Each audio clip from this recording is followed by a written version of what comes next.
Vyas from JMP English Medium Saraswati Group of Education. Today I am conducting this session for grade 3. Subject is SS.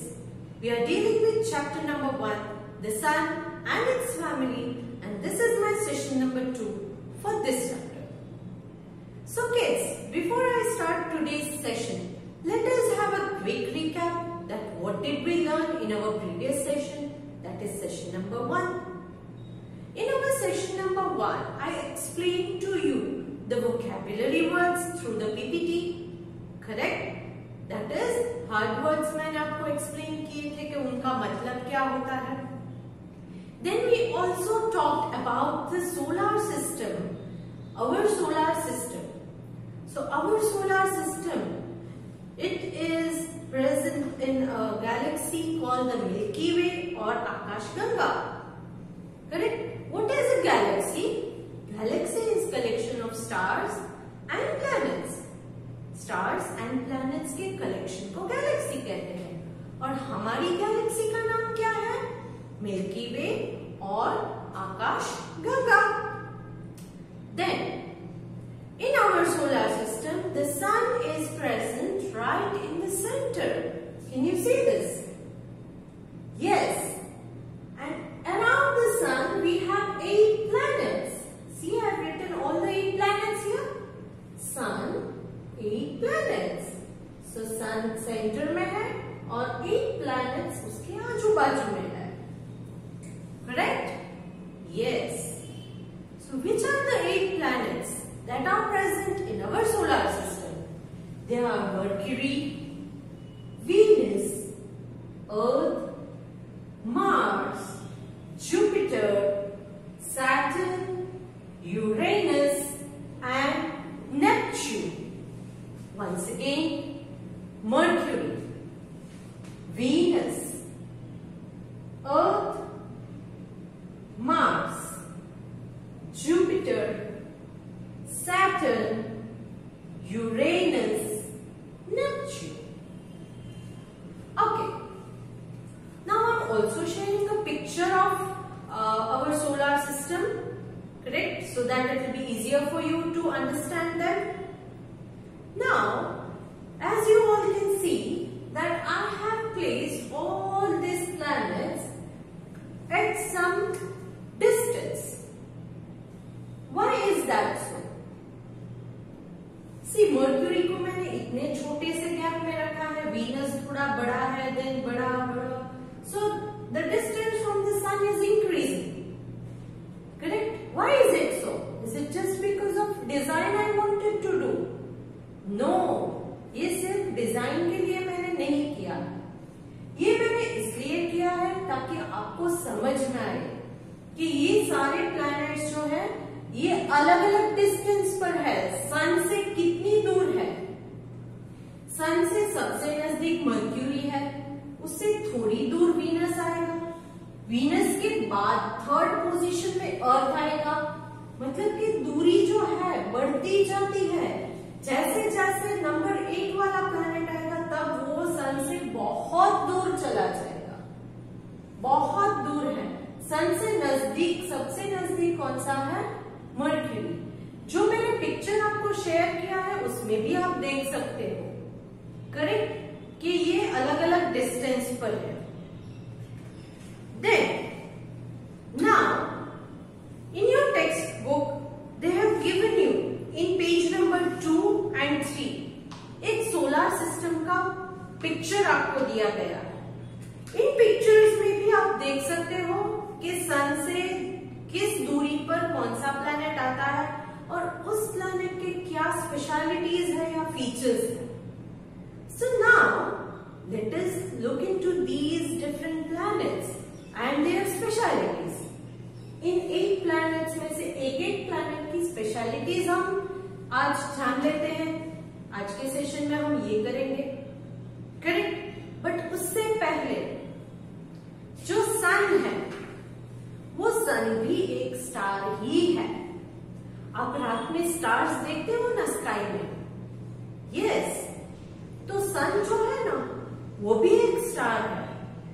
Now you might ask me a question कि सन एक star कैसे हो सकता लगता है। Stars तो white colour के होते हैं, ट्विंकल करते हैं, करेक्ट?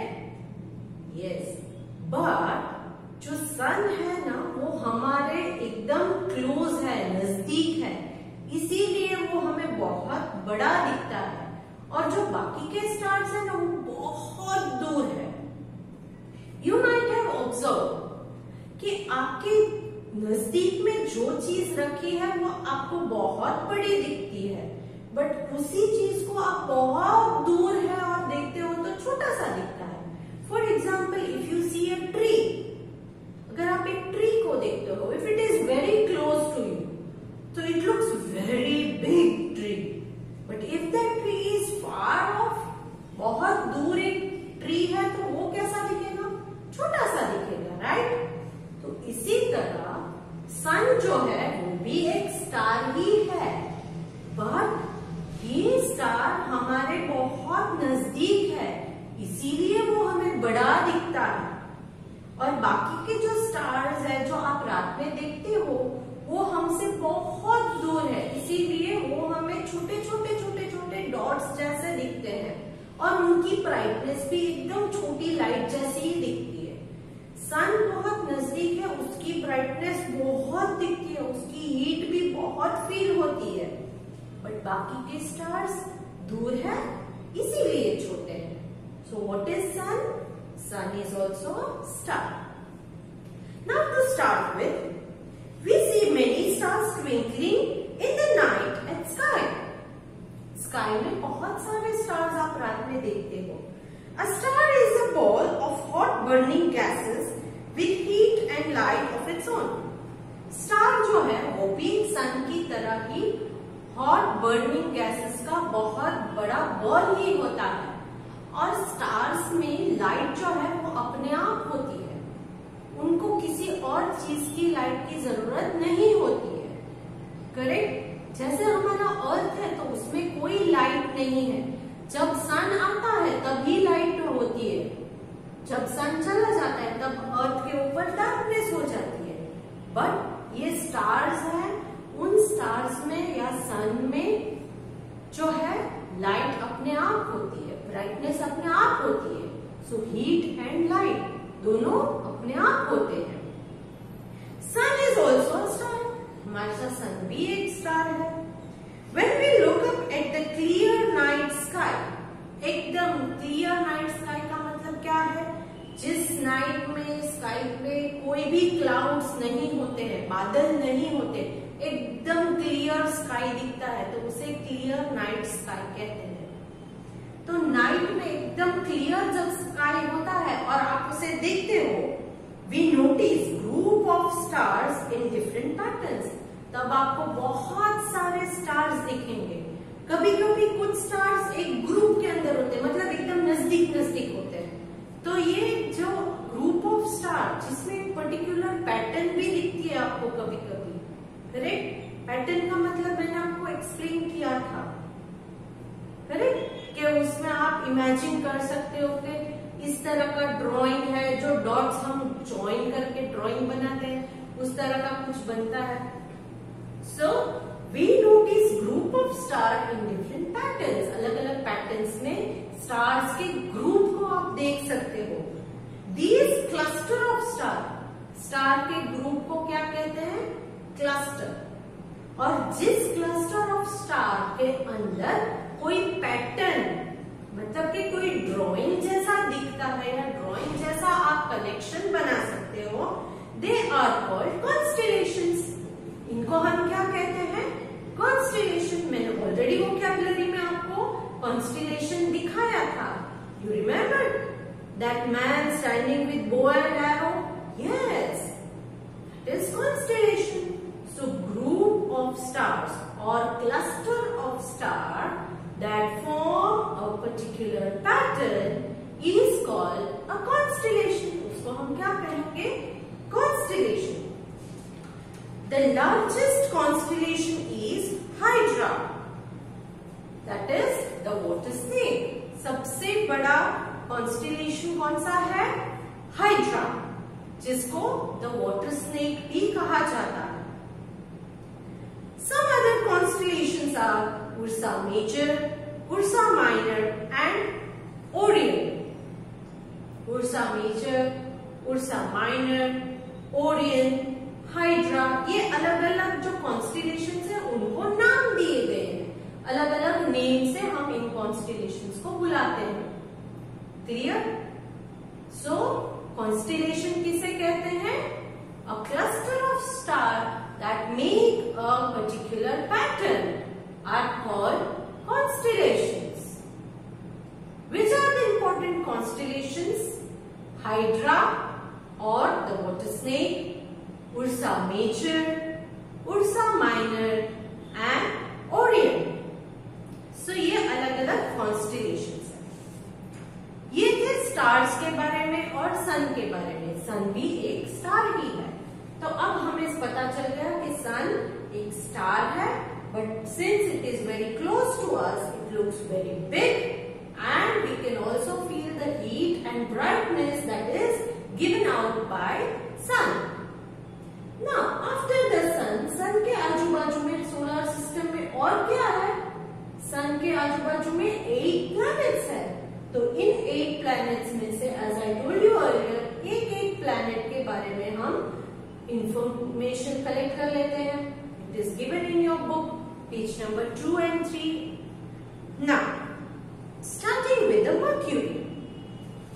मर्क्यूरी जो सन से इमीडिएटली नेक्स्ट पोजीशन पे है, that is number 1 position. Mercury ये सन से एकदम नजदीक है. आपके समझ में आ गया होगा कि सन एक हॉट बॉल ऑफ फायर है, हॉट और huge ball of hot gases. तो जितने गर्मी के नजदीक जाओगे तो क्या होगा? गर्म लगेगा. आप विंटर सीजन में जब फायर करते हो, कैंप फायर, और जितनी फायर के नजदीक बैठोगे उतनी गर्मी लगेगी.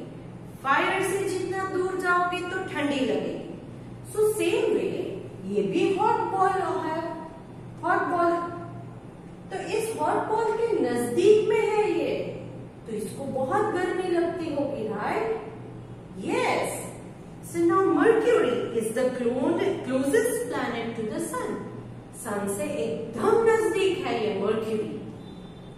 It is the smallest planet in the solar system. Size में ये बहुत ही छोटा है मर्क्यूरी. हमारा अर्थ जो प्लैनेट है ना, उसी तरह से मर्क्यूरी भी एक प्लैनेट है, बट ये बहुत छोटा है साइज में और सन से बहुत नजदीक है. It takes approximately 88 days to complete one orbit around sun. See, for example, आपको सन के आजू बाजू में अगर गोल गोल घूमना है, राइट? तब क्या होगा? ओके, ये सन है. अब इसके आजू बाजू में सबसे फर्स्ट राउंड है वो एकदम स्मॉल बनेगा. नेक्स्ट राउंड जो है वो उससे बड़ा बनेगा. देन थर्ड राउंड उससे भी बड़ा बनेगा. तो ये एक चक्कर जो है वो कंप्लीट करने में कम टाइम लगता है क्योंकि छोटा सर्कल है. जैसे दूर जाते हो तो सर्कल बड़ा हो गया, उससे भी दूर गए तो और बड़ा हो गया. तो इसी वजह से मर्क्यूरी जो है वो एकदम फर्स्ट सर्कल में आता है, first planet after the sun. तो इसीलिए उसको एक ऑर्बिट मतलब क्या है? I explain to you. Sun के आजू बाजू में जो घूमता है planet, correct? For example this is Mercury. तो इसको एक सर्कल लगाने में, क्योंकि सर्कल बहुत छोटा है, तो उसको एक सर्कल, एक ऑर्बिट कंप्लीट करने में, वन टाइम सन के आजू बाजू में अराउंड द सन घूमने के लिए it takes around 88 days. How many days? 88 days. Correct? तो एक यहां से स्टार्ट अगर आप करो तो ऐसा पूरा सर्कल करके यहां फिर से जब वो आ जाता है तो 88 डेज में एक सर्कल या एक ऑर्बिट कंप्लीट हो जाती है. The next one is Venus. The next one is Venus. Mercury is closest, smallest, hottest. Next one is Venus. Next है second position पे मतलब कि सेकंड सर्कल में कौन सा आएगा? वीनस आएगा। Venus is the brightest planet in the solar system. ये सबसे ब्राइट प्लैनेट है सोलर सिस्टम का, सबसे ज्यादा लाइट है इसके ऊपर। It looks like a bright star in the sky. Sky में आप वीनस को देख सकते हो, बट वो आपको प्लैनेट है ऐसा पता नहीं चलेगा, क्योंकि ये स्टार जैसा दिखता है। उसकी ब्राइटनेस, उसकी चमक इतनी है कि वो आपको एक स्टार जैसा दिखेगा। It is also known as the morning star. इसको मॉर्निंग स्टार भी कहा जाता है। And the evening star, morning star and evening star दोनों कहा जाता है, क्योंकि कभी कभी अर्ली मॉर्निंग में भी आप उसे देख सकते हो एंड इवनिंग में जब कंप्लीट डार्कनेस नहीं होता है तब भी आप वीनस की ब्राइटनेस या शाइन को देख सकते हो, बट आपको वो कैसा दिखेगा? एक स्टार की तरह दिखेगा, क्योंकि हमें पता नहीं है कि वो वीनस है। मगर जैसे आप नजदीक जाओगे तो पता चलेगा कि वो स्टार नहीं है, वो एक प्लैनेट है। तो इसलिए उसे morning star and evening star भी कहा जाता है। एक्चुअल में वो क्या है? वो एक प्लैनेट है and its name is Venus. It is the hottest planet in the solar system. ये बहुत गर्म प्लैनेट है सोलर सिस्टम का। So this was regarding Venus. Then talking about the third planet, that is Earth, on which we all live. Third planet कौन सा है? अर्थ। ये सबसे नजदीक, ये उससे थोड़ा दूर और थर्ड पोजीशन पे, मतलब ये थर्ड सर्कल जो है उसमें आएगा हमारा अर्थ। अर्थ क्या है? The planet on which we all live. तो now let's learn about Earth. Earth is the fifth largest planet in the solar system. Solar system में 8 प्लैनेट्स हैं, तो smallest was Mercury and Earth जो है वो 5th position में largest planet में माना जाता है। फर्स्ट लार्जेस्ट नहीं है, माइंडेड, 5th लार्जेस्ट प्लैनेट। मैं पोजीशन की बात नहीं कर रही हूँ, साइज की बात कर रही हूँ। बड़ा है, छोटा है, इस तरह से। सो सबसे बड़ा नहीं है, बट 5th पोजीशन में लार्जेस्ट प्लैनेट है Earth. It is the only planet which supports life. Earth एक ऐसा प्लैनेट है, द ओनली प्लैनेट, 8 प्लैनेट्स के अंदर अर्थ ही एक ऐसा प्लैनेट है जिसके ऊपर लाइफ या लिविंग थिंग्स रह सकते हैं। It is called the blue planet because of the huge amount of water on its surface. Earth जो है वो लाइफ को सपोर्ट करता है, मतलब अर्थ के ऊपर लिविंग थिंग्स रहते हैं, जैसे कि human beings, plants, animals, birds. और अर्थ को ब्लू प्लैनेट भी कहा जाता है। क्यों? क्योंकि अर्थ जो है उसमें बहुत सारा वाटर है, करेक्ट? बहुत सारा वाटर है। और आप जब आकाश में ऊपर जाते हो ना, तब ऊपर स्पेस में से जब नीचे अर्थ की तरफ देखते हो तो वो ब्लू कलर का दिखता है, इसलिए इसको हम कहेंगे ब्लू प्लैनेट। क्या कहेंगे? Blue planet, because there is a large amount of water present on the surface of the earth. It takes almost 365 days to complete one revolution around sun. तो अर्थ को 1 revolution, 1 राउंड, यहाँ अर्थ अगर है तो यहाँ से 1 complete revolution करने के लिए अर्थ को कितने डेज लगेंगे? 365 डेज, क्योंकि यहाँ जो है बहुत बड़ा सर्कल है। हमने क्या पढ़ा था? Mercury will take 88 days to complete 1 orbit और 1 रेवोल्यूशन। अर्थ को कितने डेज लगेंगे 1 सर्कल कंप्लीट करने में? 365 डेज, अप्रोक्सीमेटली 365 डेज। अप्रोक्सीमेटली का मतलब क्या है कि एग्जैक्ट 365 डेज नहीं है, थोड़ा ज्यादा है, but we can consider it as 365 days. Next position, that is 4th position after Earth. On the 4th position we have Mars. 4th position पे है वो है Mars.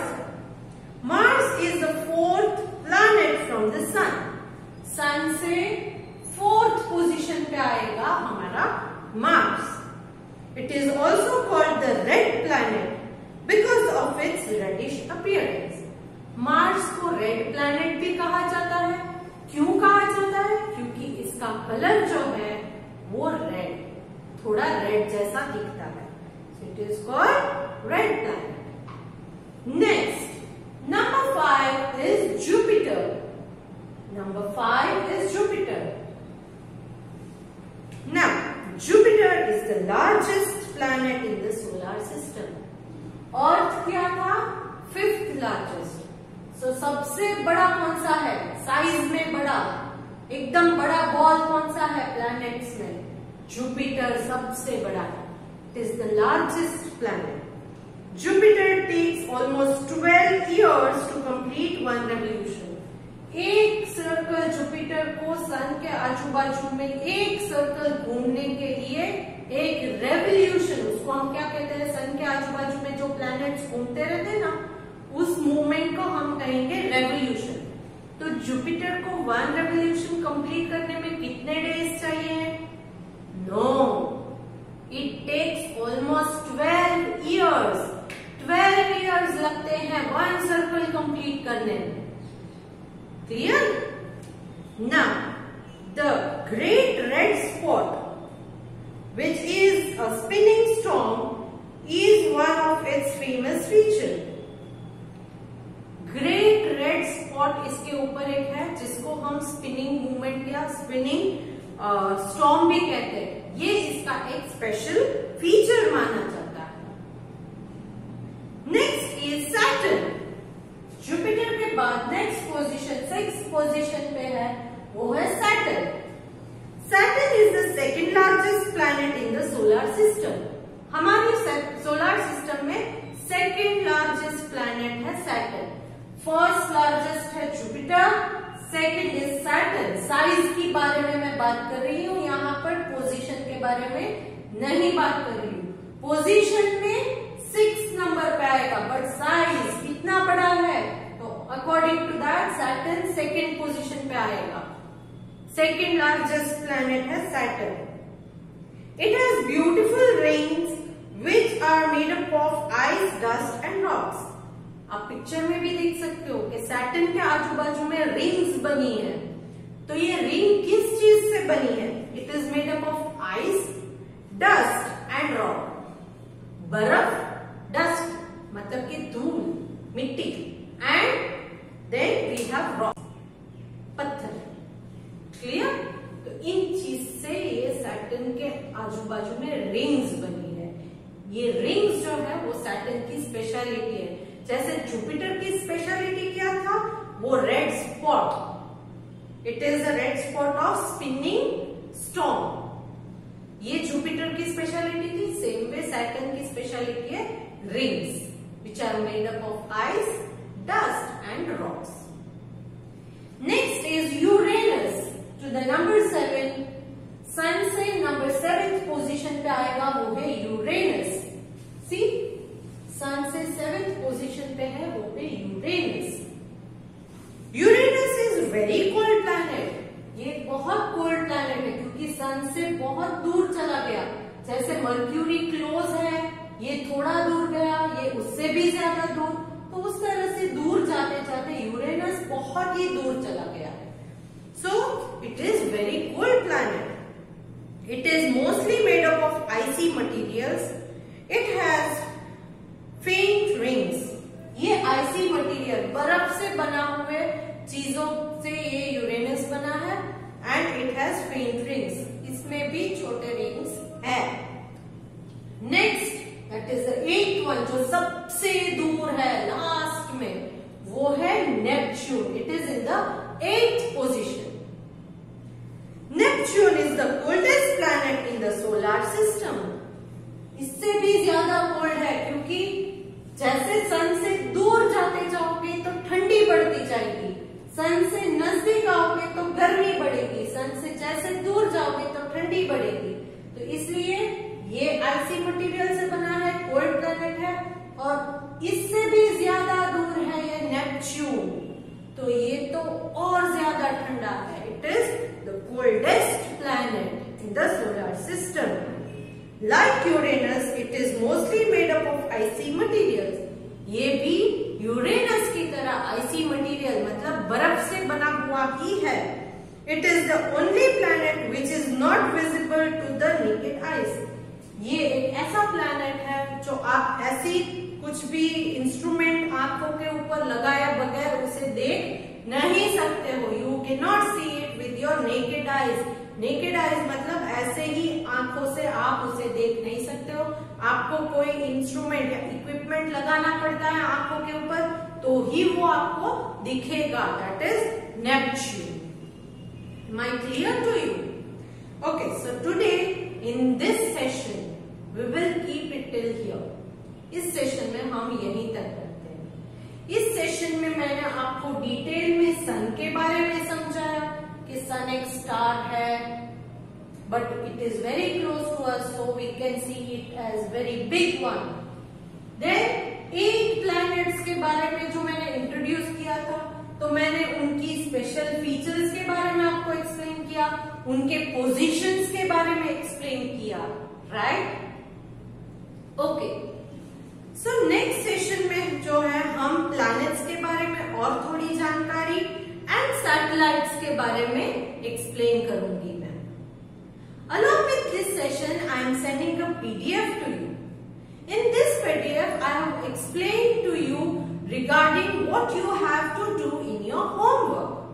आपको होमवर्क में एग्जैक्टली क्या करना है ये मैंने आपको PDF में एग्जैक्ट लिखा हुआ है. तो आप अकॉर्डिंग टू फॉलो कीजिएगा. You can solve it either in your SS book that is notebook और you can go through your cedar guidance rough books also. Rough book में भी आप कर सकते हो. ओके. अगर आपको कोई आंसर नहीं पता है या कुछ समझ में नहीं आया है तो go through the video once again. एक बार फिर से वीडियो देखिएगा so that everything is clear to you. Okay. And please read the chapter till where I have explained in this video. इस वीडियो में मैंने जहां तक आपको एक्सप्लेन किया है वहां तक का चैप्टर आप प्लीज रीड कीजिएगा. डिफिकल्ट वर्ड्स है तो उसका प्रोनाउंसिएशन कैसे किया जाता है वो भी सीखेगा. ओके. चलो. So let me and this session here and hope I will see you good in the next session. Okay. So if you like my video please click on the like button